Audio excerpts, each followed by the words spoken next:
Welcome to the channel, guys. We are back again, and today I'm going to be talking about my top 5 tobacco fragrances, so stay tuned for that. And if you like the content, hit that like and subscribe button. I really do appreciate it. So I thought with the weather cooling down, this is the perfect time to make this list. Tobacco is, generally speaking, a colder weather fragrance, although there are, of course, some fresh tobacco fragrances. One that I actually like, and I'm going to have a few honorable mentions, so I'll mention this one now. Tabarome by Creed, probably an underrated fragrance from the house. It is a fresh tobacco fragrance, and that's one of the things that I really like about it. It is different, it's unique, and quite creative.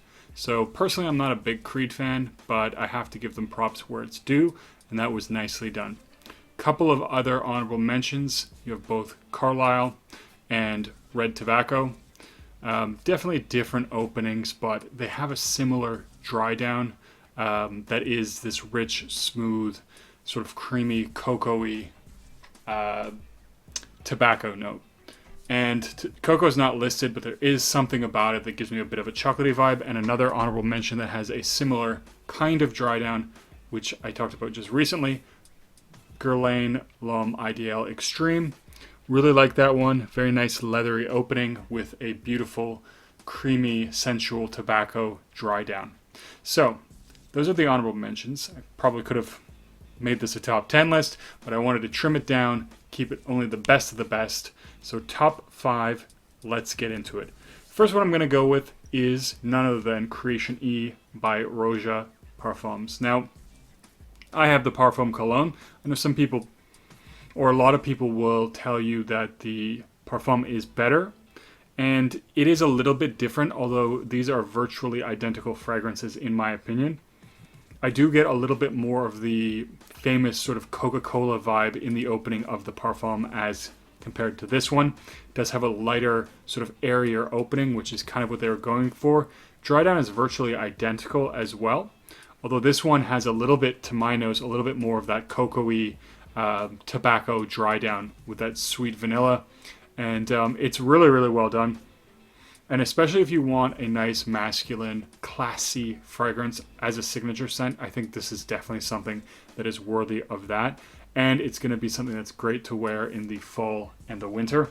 Absolute, pretty much I think it's a very timeless fragrance, the way that it's composed. I don't think there's, at least in my lifetime, ever going to be a time frame where this isn't classy, luxurious, and very easy to wear.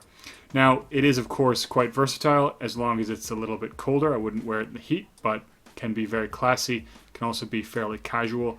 Definitely a night out fragrance, though. Very good for that. So that is number 5.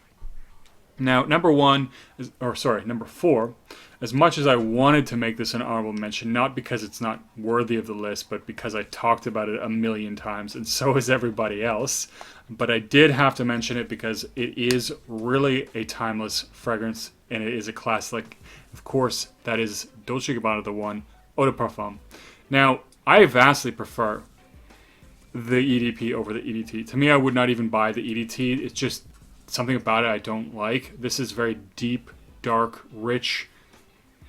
It really has that nice sort of fluffy, almost marshmallowy tobacco vibe. It's quite luxurious, quite classy, sensual, seductive. It's very good. And actually, it's been funny because, yes, I do sometimes watch Jeremy's videos and he's going on about this one even still. And you know what? I gotta agree with him. This is a timeless fragrance. It is something that is always going to be good for a man to wear. It's just great, and it's very versatile. So of course, a lot of people wear it for dates. That's one of the primary things that people talk about this fragrance for. You can wear it pretty much any time though, and it just fits in. It works, and it is very, very mass appealing.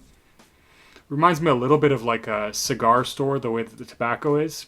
It has that kind of sort of airy, kind of aromatic quality to it, but it also has a richness that especially I find is not present in the EDT. So, in my opinion, if you're going to get this one, spend a little bit extra money, get the EDP.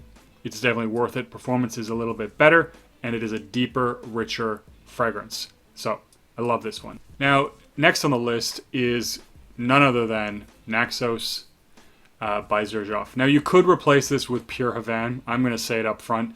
for anybody that hasn't actually smelt them side by side. They are very, very similar fragrances. So this is sort of your niche version of Naxos, and this is one of those ones that just blew me away the first time I smelled it. It's absolutely gorgeous presentation, and the smell is fantastic. It's this really nice, luxurious honeyed tobacco, and there's definitely a lot of depth there. This doesn't have the same kind of tobacco as either the two that I mentioned before. So Creation E doesn't have that kind of cocoa-y tobacco, and it doesn't have the same sort of aromatic tobacco that you find in the one. It is definitely something that I find a little bit more of a middle note. It's not the most prominent note. That honey to me is very, very strong, but it just smells so good. And this is one that, you know, I can just sit back and enjoy this one. Classy, probably best for formal occasions and, you know, nights out, that kind of thing.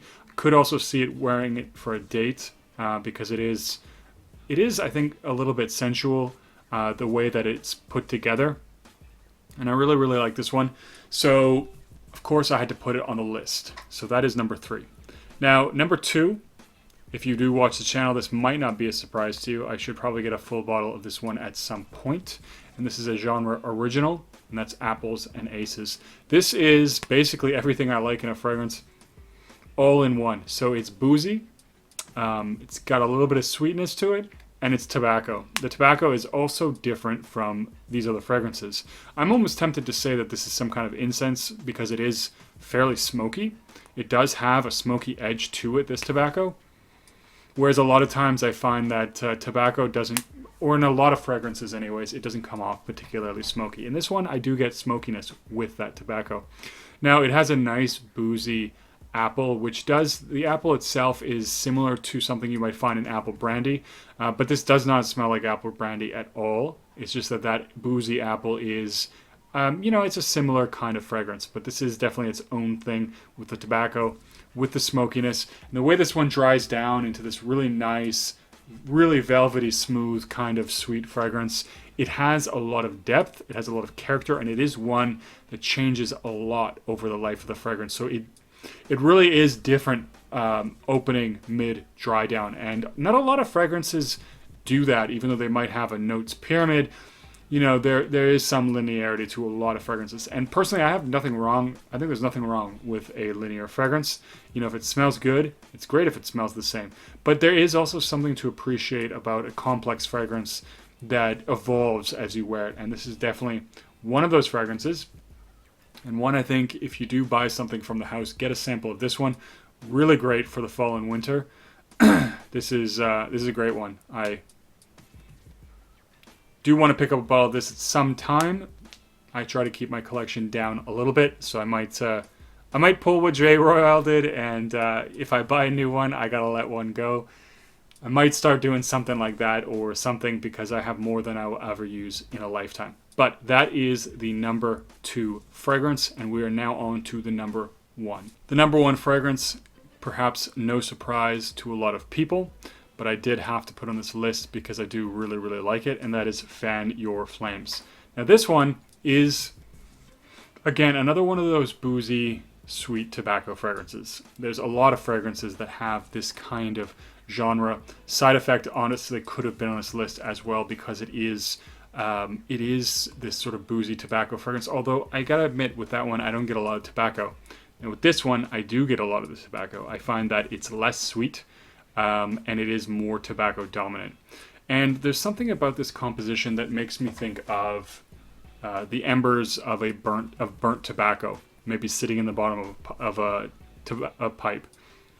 Now, this one is not smoky at all, so it doesn't smell like burning tobacco. It doesn't have smokiness like Apples and Aces does, but it does somehow give me the impression that there is this sort of burning tobacco minus the smoke. So that's very, very nicely done. Now, it also has a little bit of a sweet edge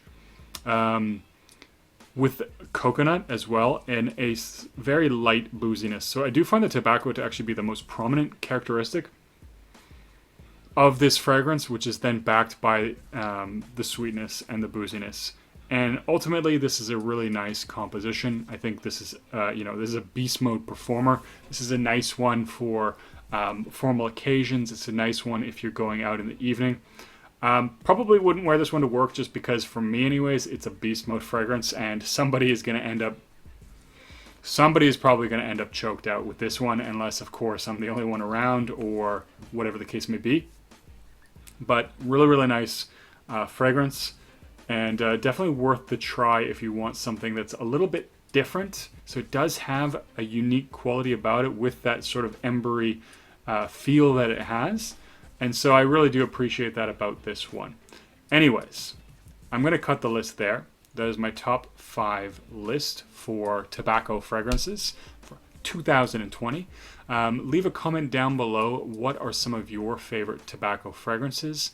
And as always, don't forget to like and subscribe. And I'll see you guys in the next video.